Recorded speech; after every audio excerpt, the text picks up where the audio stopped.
अंबिके अक्षते देवी पंकजाक्षी शंकरी भयंकरी पांचानने परंज्योति परब्रह्मे परमेश्वरे आदि व्याधि अज्ञान हरे देवी ओम श्रीमाता योगकाली नमाम्यहम्। सदाशिव समारंभां शंकराचार्य मध्यमाम् अस्मदाचार्य पर्यन्तं वंदे गुरु परंपरां। श्री गुरुभ्यो नमः। हरि ओम। ಸದ್ಭಕ್ತ ಮಹಾಶಯರೇ, ಶರನ್ನವರಾತ್ರಿಯ ಈ ಸಂದರ್ಭ ಇಲ್ಲಿ ನಾವು ಒಂದು ಆತ್ಮಾವಲೋಕನವನ್ನ ಮಾಡಿಕೊಳ್ಳುವಂತಹ ಒಂದು ಸಂದರ್ಭ. ಪಾಠ್ಯದಿಂದಲೂ ಕೂಡ ದಶಮಿಯವರೆಗೆ ನಾವು ಈ ಜಗನ್ಮಾತೆಯ ಸನ್ನಿಧಿಗೆ ನಿರಂತರವಾಗಿ ನಾವು ಆಗಮಿಸ್ತಾ ಇದ್ದೀವಿ. ತಿಳಿದೋ ನಾವು ಇಲ್ಲಿ ಉಪಸ್ಥಿತರಿರ್ತೀವಿ.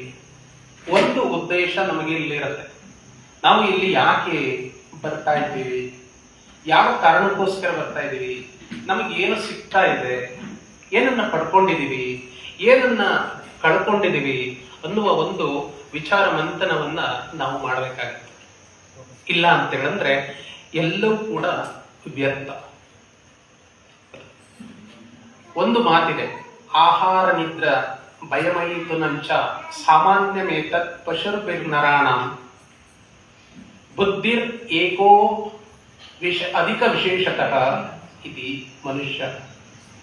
ಅಂದ್ರೆ ಮನುಷ್ಯನಿಗೆ ಮತ್ತೆ ಪ್ರಾಣಿಗಳಿಗೆ ವ್ಯತ್ಯಾಸ ಇದೆ. ಏನು ಅಂತ ಹೇಳಿದ್ರೆ ಆಹಾರ, ನಿದ್ರೆ, ಭಯ, ಸಂತಾನೋತ್ಪತ್ತಿ ಇವುಗಳನ್ನ ಪ್ರಾಣಿಗಳು ಮಾಡ್ತವೆ, ಮನುಷ್ಯರು ಸಹ ಮಾಡ್ತಾರೆ.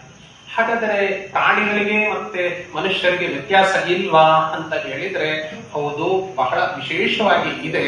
ಅದು ಬುದ್ಧಿ ಮತ್ತು ಧರ್ಮ. ಈ ಬುದ್ಧಿಯನ್ನು ನಾವು ಬಳಸ್ಕೊಳ್ಬೇಕು.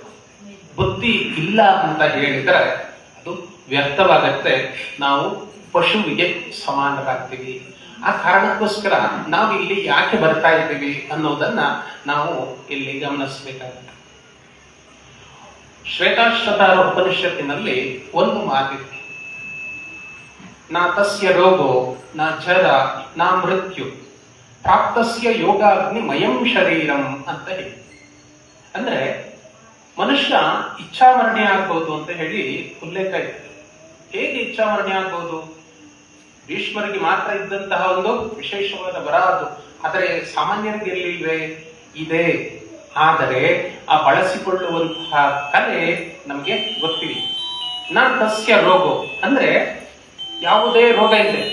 ನಾ ಜರ ಅಂತ ಹೇಳಿದ್ರೆ ಮುಪ್ಪು ಇಲ್ಲದೆ, ಅಂದ್ರೆ ವಯಸ್ಸಾಗದಿಲ್ಲದೆ. ನಾ ಮೃತ್ಯು ಅಂದ್ರೆ ಮೃತ್ಯುವಿಲ್ಲದೆ, ಸಾವಿಲ್ಲದೆ.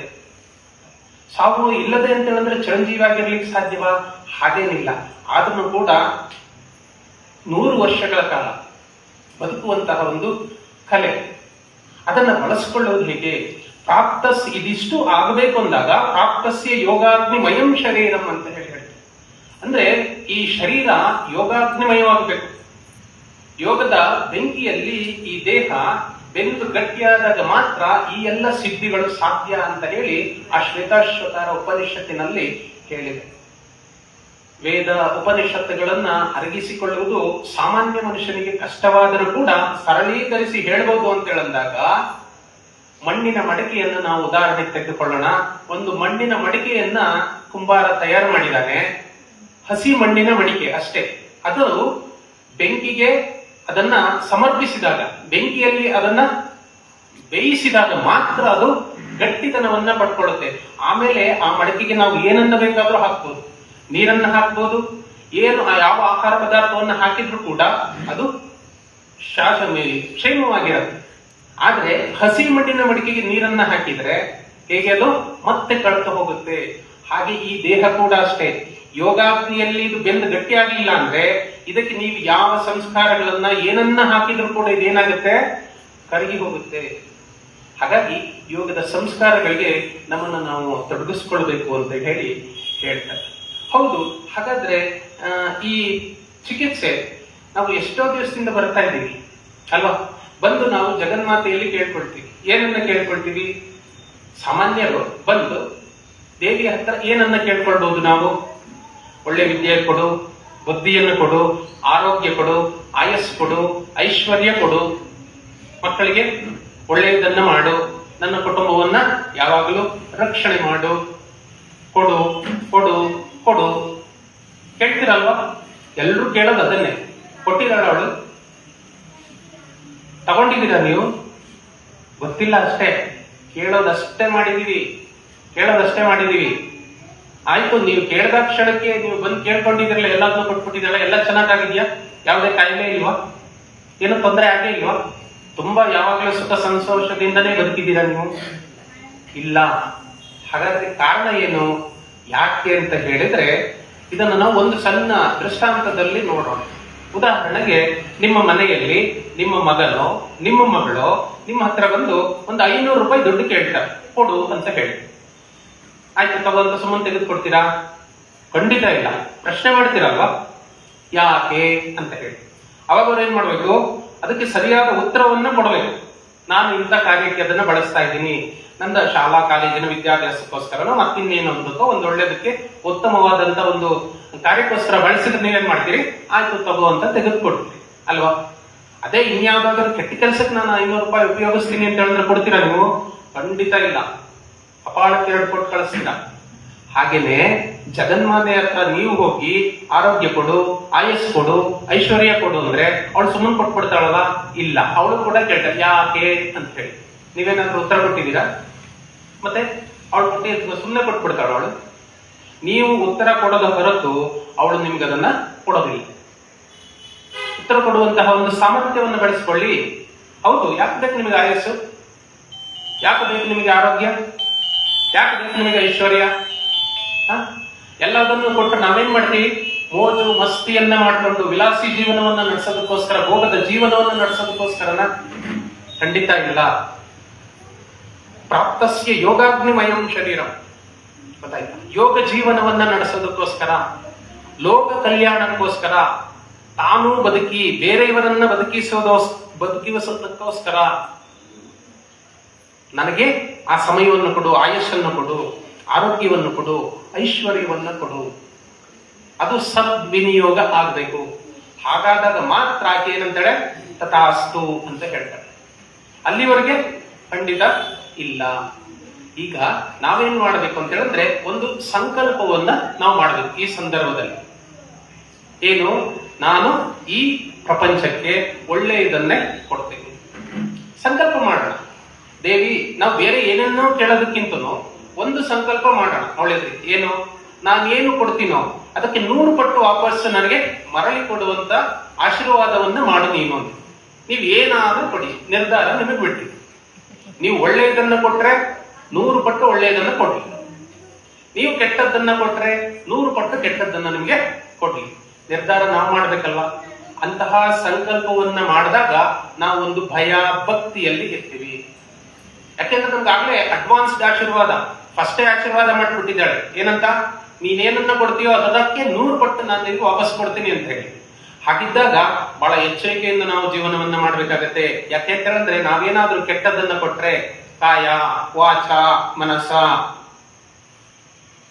ತ್ರಿಕರಣ ಶುದ್ಧಿಯ ರೂಪದಲ್ಲಿ ಹೇಗಿರ್ಬೇಕು? ಮನಸ್ಸಿನಿಂದನೂ ಅಷ್ಟೇ, ದೇಹದಿಂದನೂ ಅಷ್ಟೇ, ಕಾಯ ವಾಚ ಮಾತಿನಿಂದನೂ ಅಷ್ಟೇ. ಎಲ್ಲವನ್ನು ಒಳ್ಳೆಯದನ್ನೇ ಕೊಡಬೇಕು. ಮಾತಾಡುವಾಗ ಇನ್ನೊಬ್ಬರಿಗೆ ನೋವಾಗದ ಹಾಗೆ ಮಾತಾಡುವಂತಹ ಕಲೆಯನ್ನು ಬೆಳೆಸ್ಕೊಳ್ಬೇಕು. ಇನ್ನೊಬ್ಬರ ದೇಹಕ್ಕೆ ನೋವಾಗದ ರೀತಿಯಲ್ಲಿ ನಾವು ನೋಡ್ಕೊಳ್ಬೇಕು. ಇನ್ನೊಬ್ಬರ ಮನಸ್ಸಿಗೆ ತೊಂದರೆಯಾಗದ ಹಾಗೆ ನಾವು ಇರಬೇಕು. ನಮ್ಮ ಮನಸ್ಸು ಶುದ್ಧವಾಗಿರ್ಬೇಕು. ಒಳ್ಳೆಯದನ್ನೇ ಇನ್ನೊಬ್ಬರಿಗೆ ಬಯಸೋಂಗಿರ್ಬೇಕು. ಸ್ವಾರ್ಥ ಪರ, ಮೊದಲು ಸ್ವಾರ್ಥ, ನನಗೂ ಒಳ್ಳೆಯದನ್ನ ಮಾಡಿಕೊಂಡು ಪರ ಬೇರೆಯವ್ರಿಗೂ ಕೂಡ ಒಳ್ಳೆಯದನ್ನ ಬಯಸುವಂತಹ ಒಂದು ಸಂಕಲ್ಪವನ್ನು ನಾವು ಮಾಡಿದ್ದೇ ಆದಲ್ಲಿ ಆ ಜಗನ್ಮಾತೆ 100 ಪಟ್ಟು ನಮಗೆ ಅದನ್ನ ಕೊಡ್ತಾಳೆ. ನಾನು ಇನ್ನೊಬ್ಬರಿಗೆ ಒಳ್ಳೆಯದು ಬಯಸ್ತೆ, ನಾನು 100 ಪಟ್ಟು ಒಳ್ಳೆಯದನ್ನ ಕೊಟ್ಟು ಮತ್ತಿನ್ನೇನ್ ಬೇಕು? ಯಾಕೆ ಅವಳನ್ನ ವ್ರತ ಎಲ್ಲ ಅದು ಕೊಡು ಇದು ಕೊಡು ಅದು ಕೊಡು ಇದು ಕೊಡು ಅಂತ ಯಾಕೆ ಕೇಳಬೇಕು? ಕೇಳುವಂತಹ ಅವಶ್ಯಕತೆ ಇಲ್ಲ. ಅಷ್ಟು ದಡ್ಡಿನೇ ಇಲ್ಲ, ಖಂಡಿತ ಇಲ್ಲ. ತನ್ನ ಮಕ್ಕಳಿಗೆ ತಾನು ಏನನ್ನ ಕೊಡಬೇಕು ಅನ್ನೋದನ್ನ ಅವಳು ಚೆನ್ನಾಗಿ ಬಲ್ಲಳು. ಅದಕ್ಕೆ ನಮ್ಮ ಪ್ರಾಜ್ಞರಿಗೆ ಹೇಳ್ತಾ ಏನಪ್ಪಾ ಅಂತ ಹೇಳಿದ್ರೆ, ಅನಾಯಾಸೇನ ಮರಣ ವಿನಾ ದೈನ್ಯೇನ ಜೀವನ ದೇಹಾಂತೆ ತವ ಸನ್ನಿಧಾನಂ ದೇಹಿ ಮೇ ಪರಮೇಶ್ವರ ಅಂತ ಹೇಳಿ.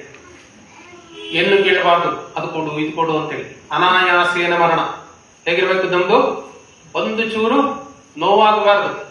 ಹೆಂಗವರೆಗೂ ಬದುಕಿರ್ಬೇಕು? ಶತಮಾನಂ ಭವತಿ ಶತಾಯು ಪುರುಷ ಶತೇಂದ್ರಿಯ ಆಯುಷ್ಯವೇಂದ್ರಿಯ ಪ್ರತಿಷ್ಠತೆ ಅಂತ ಹೇಳಿ ಆಶೀರ್ವಾದ ಮಾಡಿರ್ತಾರೆ ಗುರು ಹಿರಿಯರು. ಅಂತಹ 100 ವರ್ಷಗಳ ಆಯಸ್ಸನ್ನು ನಾವು ಬದುಕಿ ಹೇಗೆ ಬದುಕಿರಬೇಕು? ಒಬ್ರು ನಮ್ಮನ್ನು ಏಳಿಸಬಾರ್ದು, ಒಬ್ರು ಕೂರಿಸಬಾರದು.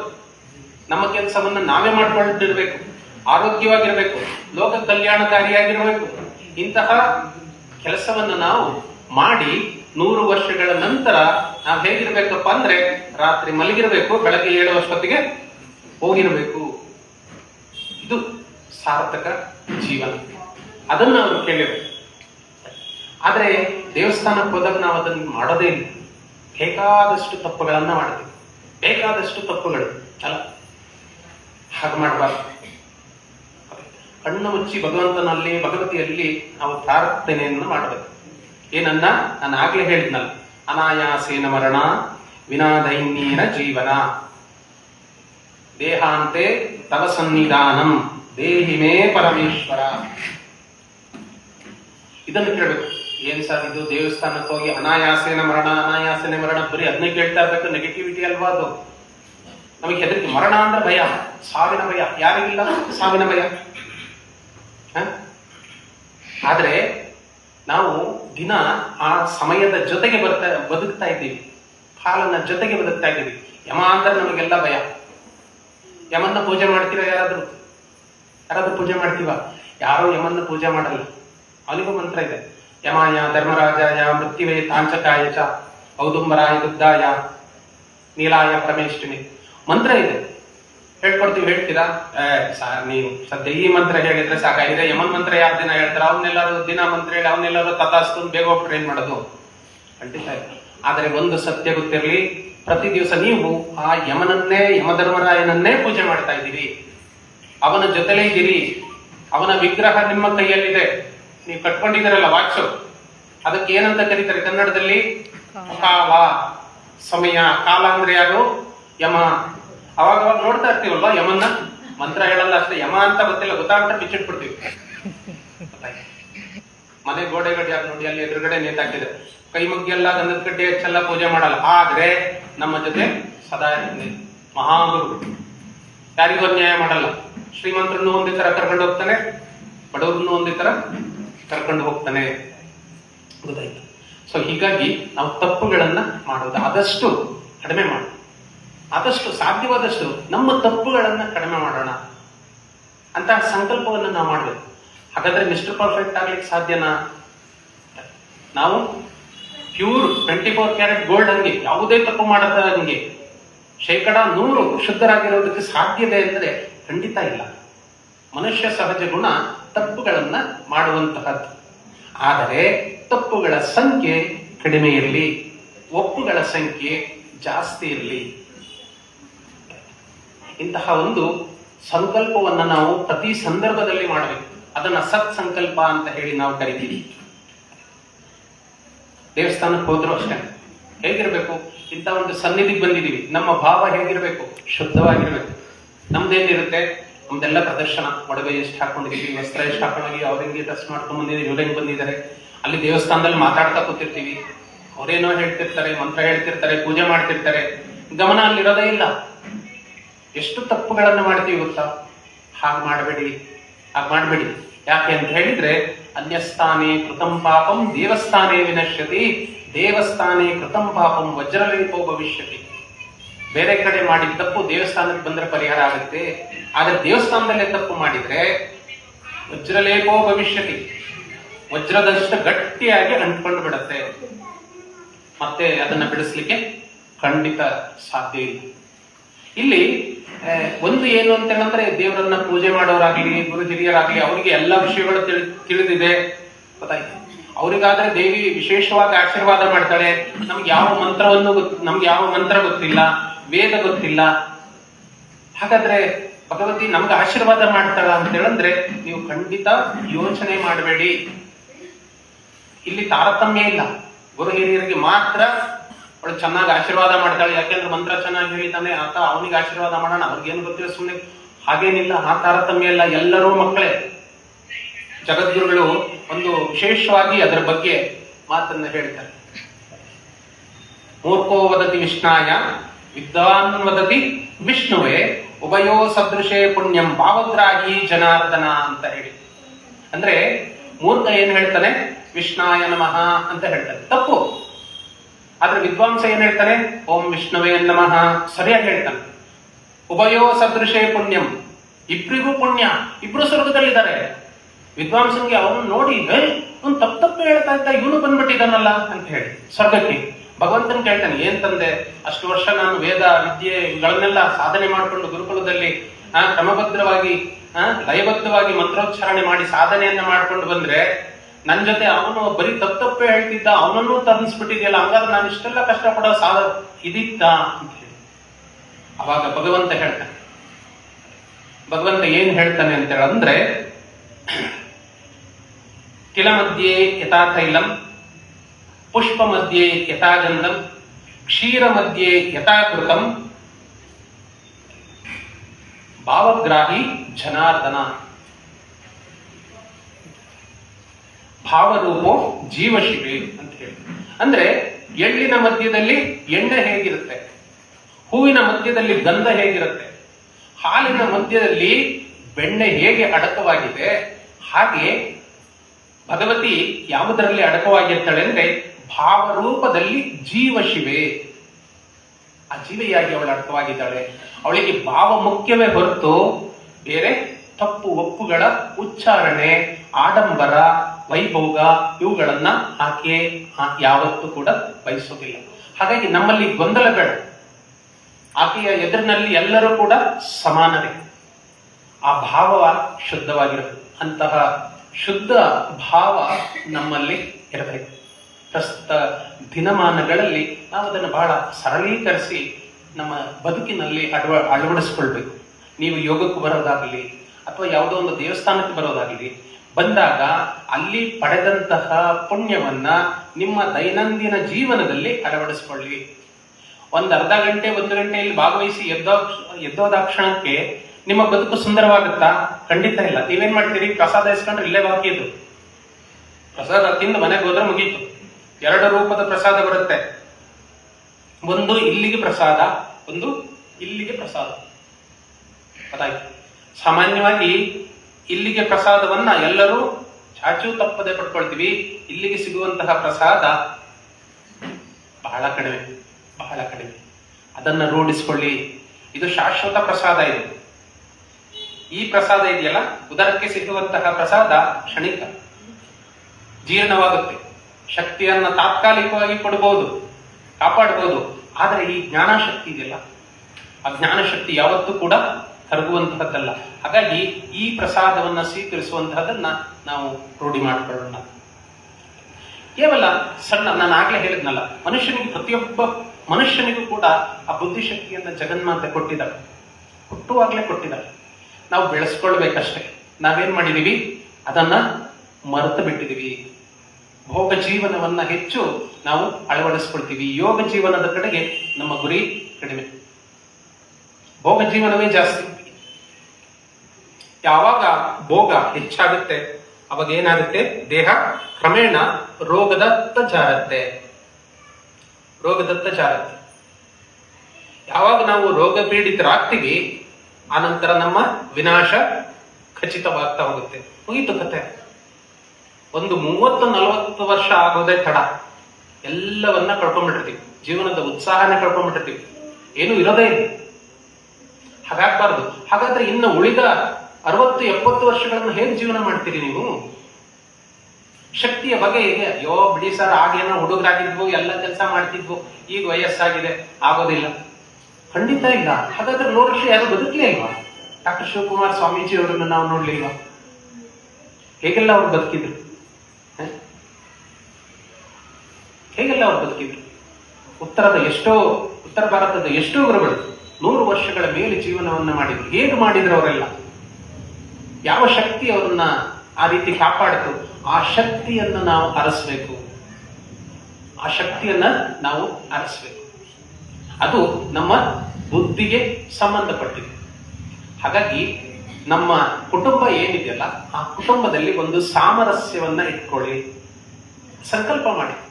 ಗಂಡ ಹೆಂಡಿರ ನಡುವೆ, ತಂದೆ ತಾಯಂದಿರ ನಡುವೆ, ಅಣ್ಣ ತಮ್ಮಂದಿರ ನಡುವೆ, ಅಕ್ಕ ತಂಗಿಯರ ನಡುವೆ, ಬಂಧು ಬಾಂಧವರ ನಡುವೆ, ಸ್ನೇಹಿತ ವರ್ಗದವರ ನಡುವೆ ನಿಮ್ಮ ಸಂಬಂಧ ಮಧುರವಾಗಿರಲಿ. ಅದು ನಿಮ್ಮ ಆರೋಗ್ಯವನ್ನ ಕಾಪಾಡುತ್ತೆ. ಯಾರಿಗೆ ಈ ಸಂಬಂಧದಲ್ಲಿ ಮಧುರತೆಯನ್ನ ಕಾಪಾಡಿಕೊಳ್ಳುವುದಕ್ಕೆ ಸಾಧ್ಯವಾಗುವುದಿಲ್ಲವೋ ಅದು ತಮ್ಮ ರಕ್ತದಲ್ಲಿ ಕಾಣಿಸ್ಕೊಳ್ಳುತ್ತೆ. ರಕ್ತದಲ್ಲಿ ಮಧುರತೆ ಅಂದ್ರೇನು? ಡಯಾಬಿಟಿಸ್ ಬೇಕಾ ನಮ್ಗೆ? ಬೇಡ. ಸಂಬಂಧಗಳನ್ನ ನಾವು ಚೆನ್ನಾಗಿಟ್ಕೊಳ್ಳೋಣ. ಬುದ್ಧಿಶಕ್ತಿ ಅಷ್ಟೇ, ಒಂದು ಸಣ್ಣ ಬುದ್ಧಿವಂತಿಕೆ. ಜಗನ್ಮಾತೆಯನ್ನ ವಿಶೇಷವಾಗಿ ನಾವು ಆರಾಧಿಸುವಂತಹವರು ಮನೆಯಲ್ಲಿ ಮಾತೆಯರಿಗೆ ಆ ವಿಶೇಷ ಶಕ್ತಿ ಇರಬೇಕು. ಆ ಮನೆಯನ್ನ ನಡೆಸುವಂತಹ ಶಕ್ತಿ ಆ ಮಾತೆಯರಿಗಿರಬೇಕು. ಹೆಚ್ಚು ಮಾತೆಯರೇ ಇರ್ತಾರೆ. ಆ ಮಾತೆಯರ ಕೈಯಲ್ಲಿ ವಿಶೇಷವಾದಂತಹ ಶಕ್ತಿ ಇರುತ್ತೆ. ಅಷ್ಟೇ, ಬುದ್ಧಿಯನ್ನ ಬಳಸಿ. ನಮಗೊಂದು ಮಾತಿತ್ತು ಹಿಂದೆಲ್ಲ, ಏನಪ್ಪಾ ಅಂತ ಹೇಳಿದ್ರೆ, ಸಹಧರ್ಮಿಣಿ ಅಂದ್ರೆ ಪತ್ನಿ ಹೇಗಿರ್ಬೇಕು ಅಂತೇಳಿ.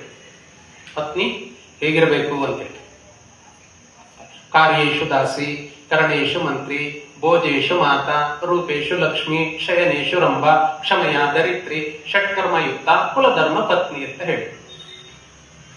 ಈಗ ಹಾಗಿದೆಯಾ? ಇಲ್ಲ. ಕ್ರಮೇಣ ಅದೆಲ್ಲ ಏನಾಗ್ತಾ ಇದೆ ಅಂದ್ರೆ ನಶಿಸಿ ಹೋಗ್ತಾ ಇದೆ. ಮನುಷ್ಯನ ಆಚಾರ ವಿಚಾರಗಳು ಬದಲಾಗ್ತಾ ಇದ್ದಾವೆ. ಸಂಸ್ಕಾರವನ್ನ ಮರಿತಾ ಇದ್ದೀವಿ, ಸಂಸ್ಕೃತಿಯನ್ನ ಮರಿತಾ ಇದ್ದೀವಿ. ಬುದ್ಧಿ ಭ್ರಮಣೆ ಆಗ್ತಾ ಇದೆ.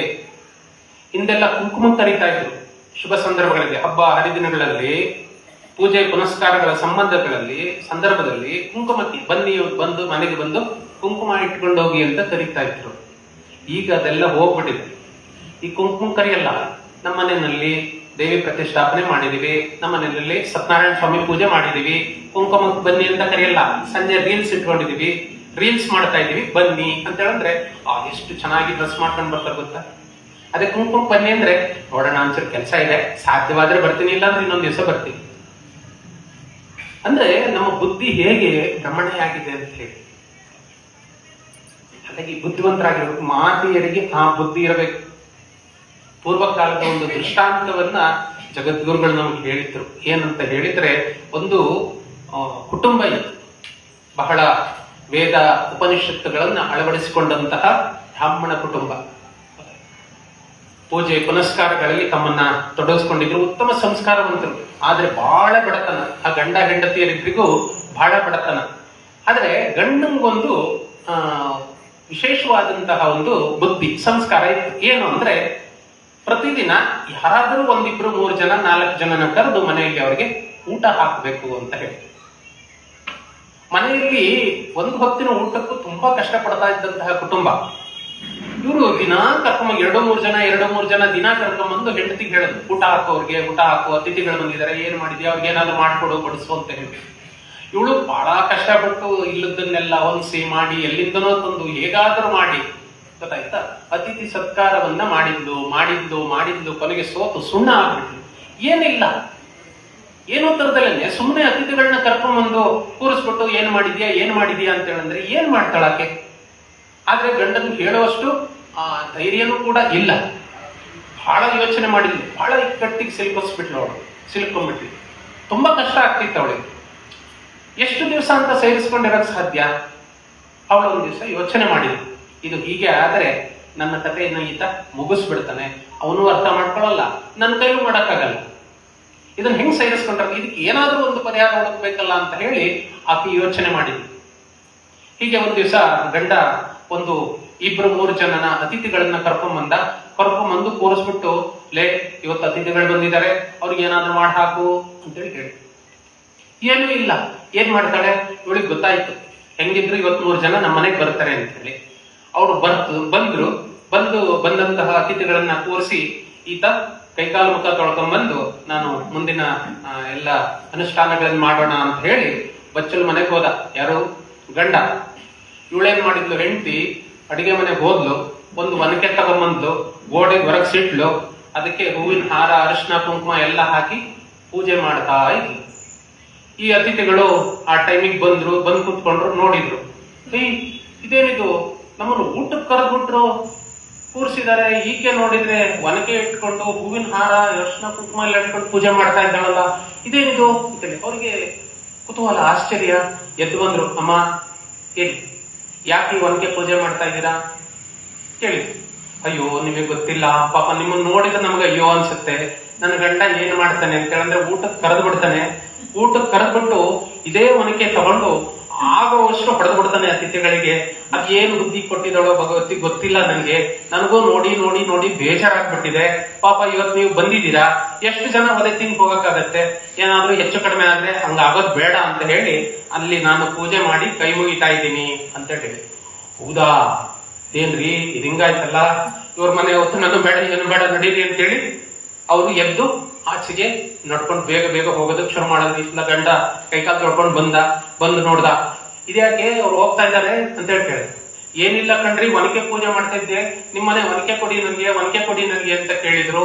ಅಯ್ಯೋ ಇರೋದೇ ಒಂದು ಒನಕೆ, ನಾನೇನ್ ಕೊಡ್ಲಿ ನಿಮ್ಗೆ, ಕೊಡಕ್ಕಾಗಲ್ಲ ಅಂತ ಹೇಳಿದೆ, ಅದಕ್ಕೆ ಬೇಜಾರು ಮಾಡ್ಕೊಂಡು ಓಡ್ತಾ ಇದ್ದಾರೆ ಕಣ್ರಿ ನೋಡಿ ಅಂತ ಹೇಳಿದ್ರು. ಹೌದಾ, ಕೊಡಿಲಿ ಒನಕೆನಾ, ನೀನ್ ಯಾಕೆ ಬೇಡ ಅಂತ ಹೇಳಿದೆ, ಕೊಡ್ತೀನಿ ನಾನು ಕೊಡಿಲಿ ಅಂತೆ. ಅವನು ಒನಕೆ ಹೇಳ್ಕೊಂಡು ಹಿಂದ್ಗಡೆ ಹೊಡ್ದ. ಅವ್ರು ನೋಡಿದ್ರು ಹಿಂದ್ಗಡೆ ಒನಕೆ ಹೇಳ್ಕೊಂಡು ನೋಡ್ದು, ಅವಳು ಹೇಳಿದ್ ಸರಿ, ಹೊಡೆಯಕ್ಕೆ ಬರ್ತಾ ಇದ್ದಾನೆ ಅಂತೇಳಿ ಅವ್ರೇನ್ ಮಾಡಿದ್ರು, ಓಡೋದಕ್ಕೆ ಶುರು ಮಾಡಿದ್ರು. ತಗೊಳ್ರಿ ಅಂತೀವಿ, ಹಿಂದ್ಗಡೆ ಓಡ್ತಿದ್ದಾನೆ, ಅವ್ರು ಓಡ್ತಾ ಇದ್ದಾರೆ. ಸ್ವಲ್ಪ ಸದ್ಯ ಎಂತದ್ದು ಬೇಡ ಕಣಪ್ಪ ಅಂತೇಳಿ, ಎಲ್ಲಿ ಸಿಕ್ಕಿದ್ರೆ ಹೊಡೆದು ಬಿಡುತ್ತಾನೋ ಅಂತೇಳಿ. ಇದನ್ನ ಊರ್ನವ್ರೆಲ್ಲ ನೋಡಿದ್ರು. ಆಮೇಲೆ ಊರ್ನವ್ರು ಅನ್ಕೊಂಡ್ರು, ಓಹೋ ಇವನು ಅತಿಥಿ ಸತ್ಕಾರ ಅಂತ ಹೇಳಿ ಕರ್ದು ಪಾಪ ಆ ಮನೆಗೆ ಬಂದವ್ರನ್ನೆಲ್ಲ ಒನಕೆಲ್ ಹೊಡೆದು ಕಳಿಸ್ತಿದ್ನಲ್ಲ ಅಂತ ಹೇಳಿ. ಅದು ಊರಿಗೆಲ್ಲ ಇಡೀ ಜಗಜ್ಜಾಹಿರ ಆಯ್ತು. ಅಂದಿನಿಂದ ಮುಂದಕ್ಕೆ ಒಬ್ಬರು ಕೂಡ ಅವ್ರ ಮನೆಗೆ ಅತಿಥಿ ಸತ್ಕಾರಕ್ಕೆ ಬರ್ತಿರ್ಲಿಲ್ಲ. ಬುದ್ಧಿವಂತಿಕೆ ಯಾರ್ದು? ಹೆಂಡತಿಯದ್ದು. ಯಾರಿಗೂ ತೊಂದರೆ ಆಗಲಿಲ್ಲ, ಸಮಸ್ಯೆಯಿಂದ ಹೊರಗೆ ಬರಬೇಕು. ಕೇವಲ ಇದು ತಮಾಷೆಯಾಗಿ ಕಂಡ್ರು ಕೂಡ ಮನೆಯಲ್ಲಿರ್ತಕ್ಕಂತಹ ಮಾತೃಶಕ್ತಿ ಸದಾ ಜಾಗೃತವಾಗಿರಬೇಕು. ಅಂತಹ ಒಂದು ವಿಶೇಷತೆ ನಮ್ಮ ಮಾತೃ ವರ್ಗಕ್ಕೆ ಬರಬೇಕು ಅಂತ ಹೇಳಿ ನಾವಿಲ್ಲಿ ಅಂದ್ಕೊಳ್ಬೇಕು. ಸಂಕಲ್ಪವನ್ನ ನಾವು ಮಾಡಬೇಕಾಗುತ್ತೆ. ಹಾಗೆ ನಾನು ಆಗಲೇ ಹೇಳಿದೆ ಪ್ರಾರಂಭದಲ್ಲಿ, ಇಲ್ಲಿ ಬರೋ ಉದ್ದೇಶ ಏನು?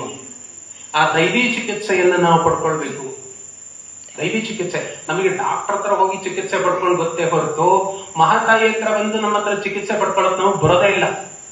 ಅದೇ ಶುಗರ್ ಬಂದಿದೆ, BP ಬಂದಿದೆ, ಹಾರ್ಟ್ ಅಟ್ಯಾಕ್ ಆಗಿದೆ, ಕಿಡ್ನಿ ಫೇಲಿಯರ್ ಆಗಿದೆ, ಕ್ಯಾನ್ಸರ್ ಬಂದಿದೆ. ನನ್ನನ್ನೇನಾದ್ರೂ ಕೇಳಿದ್ರೆ ಬನ್ನಿ ಇಲ್ಲಿ ಜಗನ್ಮಾತೆ ಹತ್ರ ಬನ್ನಿ ಹುಷಾರಾಗುತ್ತೆ ಅಂದ್ರೆ ಬರ್ತೀರಾ ನೀವು? ಅಯ್ಯೋ ಸುಮ್ಮನಿರಿ ಸರ್, ನೀವು ಫಸ್ಟ್ ಹಾಸ್ಪಿಟ್ಲಿಗೆ ಬರ್ತೀನಿ ತಡೀರಿ, ಆಮೇಲೆ ನೋಡೋಣ ಅಂತ ಹೇಳಿ. ಫಸ್ಟ್ ಆಪ್ಷನ್ ಯಾವುದು? ಹಾಸ್ಪಿಟಲ್. ಅವಳ ಕೈಲಿ ವಾಸಿ ಮಾಡಕ್ಕಾಗಲ್ವಾ? ಯಾರನ್ನ ಕನ್ಸಲ್ಟ್ ಮಾಡ್ಬೇಕಾಗಿತ್ತು ನಾವು? ಶರೀರ ಜರ್ಜರೀಭೂತೆ ವ್ಯಾಧಿಗ್ರಸ್ತೆ ಕಳೆವರೆ ಔಷಧೀಂ ಜಾಹ್ನವಿ ತೋಯಂ ವೈದ್ಯೋ ನಾರಾಯಣೋ ಹರಿ. ಒಳಗಡೆ ಇರೋ ಡಾಕ್ಟರ್ ಇದಾರಲ್ಲ ನಾರಾಯಣ, ಅವರನ್ನ ಕನ್ಸಲ್ಟ್ ಮಾಡಬೇಕಾಗಿತ್ತು. ಔಷಧೀಂ ಜಾಹ್ನವಿ ತೋಯಂ. ಜಾಹ್ನವಿ ಅಂದ್ರೇನು? ನೀರು, ಗಂಗೆಗಿಂತ ಮತ್ತೊಂದು ಔಷಧವೇ ಇಲ್ಲ. ಅವಳನ್ನ ಒಳಗ್ ಕಳಿಸಿದ್ರೆ ಸಾಕು, ಸರ್ವ ರೋಗ ಪರಿಹಾರ ಆಗುತ್ತೆ. ಆಗತ್ತಾ? ಒಂದ್ ಲೋಟ ನೀರು ಕುಡಿದ್ರಾಗತ್ತಾ? ಅಕಾಲ ಮೃತ್ಯುಹರಣಂ ಸರ್ವವ್ಯಾಧಿ ನಿವಾರಣಂ ಸರ್ವದುರಿತೋಪಶಮನಂ ಶ್ರೀ ದುರ್ಗಾ ಪರಮೇಶ್ವರಿ ಪಾದೋದಕಂ ಪಾವನಂ ಶುಭಂ ಅಥವಾ ಜಠರೇ ಧಾರಯಾಮ್ಯಹಂ. ಒಳಗಡೆ ಹೋದ್ರೆ ಸರ್ವರೋಗ ನಿವಾರಣಿ, ಸರ್ವರೋಗವನ್ನು ನಿವಾರಣೆ ಅಂತ ಮಾಡುವಂತ ಶಕ್ತಿ ಇದೆ. ಆದ್ರೆ ಪಡ್ಕೊಳ್ಳೋ ಶಕ್ತಿ ನಮಗೆ ಗೊತ್ತಿಲ್ಲ. ದೈವಿ ಚಿಕಿತ್ಸೆ, ಅದರಲ್ಲಿ 3 ಹಂತಗಳಿದೆ ಆ ದೈವಿ ಚಿಕಿತ್ಸೆಯಲ್ಲಿ. ಒಂದು ಯೋಗ ಚಿಕಿತ್ಸೆ, ಇನ್ನೊಂದು ಶಕ್ತಿ ಚಿಕಿತ್ಸೆ, ಇನ್ನೊಂದು ಮಂತ್ರ ಚಿಕಿತ್ಸೆ. ಯೋಗ ಚಿಕಿತ್ಸೆ ಅಂತ ಹೇಳಿ ಹೇಳಿದಾಗ ನಾವು